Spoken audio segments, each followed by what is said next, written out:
मथुरा नगरी में आए।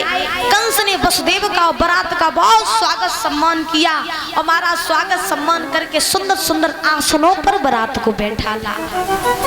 और जब बारात को आसनों पर बैठा ला तो आज के जैसी बारातें आती तैसी पहले नहीं आती थी मैया। पहले जब बारातें आती थी तो पहले के बुजुर्ग आसनों पर बारातों को बैठालते थे, आसन लगा लगा करके।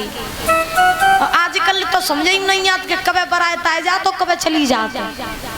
हाँ, आजकल बारात नहीं समझ में आता महाराज। वो 3-5 दूल्हा होता हुए सो मौत धर के चलो आता, और तो बाराती को पता ही नहीं कि कौन रात कौन नहीं। हाँ, कंस के द्वार पर जब वसुदेव जी आए बारात लेकर के बहुत स्वागत सम्मान किया, सुंदर सुंदर आसनों पर बैठाला और बैठाल के महाराज मंडप गड़वाया। देवकी वसुदेव की वरमाला पड़ी।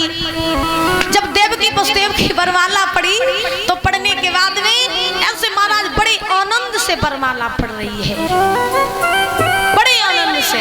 आजकल दादा आप लोगों ने देखा हो कि आजकल जमाना कुछ ऐसा है कि जब दूल्हा बारात लेके आवे, परीक्षित महाराज जब दूल्हा बारात लेके आवे और जब वो पंडित वाला जो काम होता है, जो पंडित जी होते हैं वो ब्याह पढ़ते हैं और जब द्वार चार होता है तो महाराज आजकल के लोग पंडित जी से कहा तो पंडित जी जल्दी जल्दी करो ब्याह, पंडित जी मंत्र जल्दी जल्दी पढ़ो, जल्दी जल्दी जितनी जल्दी हो सके उतनी जल्दी ब्याह पढ़ दे जो हम फ्री हो जाएं। और कैमरा वाले से कहा भैया धीरे धीरे फोटो खींच,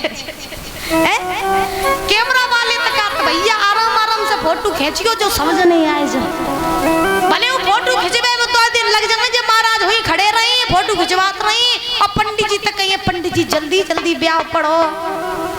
और देखो आजकल जितनी जल्दी जल्दी ब्याह होने लगे ना उतनी जल्दी फिर घर में लड़ाई होती है। हाँ, आजकल फिर तलाक होती देरी नहीं होती। अब तुमने मंत्रों में पंडित जी से कही पंडित जी जल्दी जल्दी ब्याह पढ़ो तो फिर उतनी जल्दी जल्दी तलाक होता। हाँ, आजकल की जनरेशन कुछ ऐसी हो गई है। महाराज मंडप गड़वाया, देवकी वसुदेव के साथ वरमाला पड़ी, सवेरा हुआ, 7 भामरे पड़ी देवकी की वसुदेव के साथ। जब भामरे पड़ी तो देवकी की जब विदाई का समय आया, मैया किसका समय आया? विदाई का। तो जब देवकी की विदाई का समय आया तो देवकी जो रहे सो महाराज रोने लगी। और जब देवकी रोने लगी तो देवकी की जितनी सहेलियां रहे सहेलियां सो देवकी को घेर के बैठी और कहने लगी बेना हम तुम साथ साथ खेले, साथ साथ पढ़े, साथ साथ बड़े हुए और आज तुम हमें छोड़ के जा रही हो, लेकिन बेन जाओ खूब। हम तो भगवान से यही प्रार्थना करते हैं कि तुम्हारी वसुदेव की सारस जैसी जोड़ी ऐसे अमर बनी रहे। बेन ससुराल में जाकर के अपने सास ससुर की सेवा करना और अपने घर परिवार को अच्छी तरीके से चलाना और अपने घर को स्वर्ग बना देना, जाके ऐसे रहना ससुराल में। और आजकल की सखियां कैसे ज्ञान देती हैं, आजकल की सुनो भाई, आजकल हमने अपने कानों से सुना, अपनी आंखों से देखा कि काऊ बिटिया की बिना जब होवे तो वह बिटिया की सहेली वह घेर के बैठ जाती है। का कहती सुनो बेन, अब पहली बात तो जाएगा आजकल की बिटिया रोती नहीं। हाँ, आजकल की बिटियां रोती नहीं महाराज, टाटा बाय बाय करके चली जाती जकाती फिर मिले मम्मी फिर लौट के जल्दी आई। तो आजकल टाटा बाय बाय करके चली जाती। अब जे काय को चली जाती पता है? पहले जब ब्याह होते बिटियां के तो पहले जब शादियां होती थी तो महाराज माँ बाप लड़का देखने खुद नहीं जाते थे, बल्कि नाई पंडित के द्वारा लगन पत्र का चढ़ाती थी। और लड़का चाहे लंगड़ो हो चाहे लूलो हो, और जैसो लड़का बारात लेके आ तो लड़की बाइक संग शादी करती। और आजकल तो माँ बाप को महाराज पूछता हूँ नहीं, अजय ब्याह करके घरे आई जात अब महाराज फिर मम्मी पापा पूछत का करो, बोले शादी करी कैसी वाली, बोले लव मैरिज। हाय महाराज जा सबसे बुरी बीमारी लव मैरिज।